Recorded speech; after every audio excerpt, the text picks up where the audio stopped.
Mne ani mojej žene sa dneska nechce variť a v takom prípade robím toto. Na tortilu si pacnem kečup. Moja žena je kečupista a miluje veľa kečupu.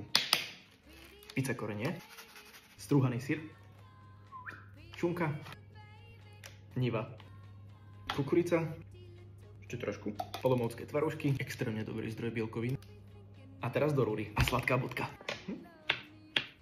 Chrumkavý lotuskový krém. Banány. Zabalíš a pacneš do fritézy. Reálne do 10 minút máš všetko hotové, proste čum. Ešte to fajne nakrájame. Hej, ty, že to krájam na tanieri za 3, 2, 1. Uvoľa. Viem, že to nie je úplne pizza, ale je to geniálne dobré. Zlato? To je pizka. Kámo, veď ja som zabudol. Vyzerá hneď lepšie. Olala. Sladká bodka je hotová.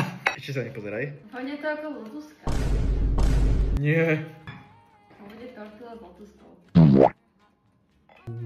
Tak môžeš sa ísť pozrieť, no keď si to už uhádla. Ja som to uhádla.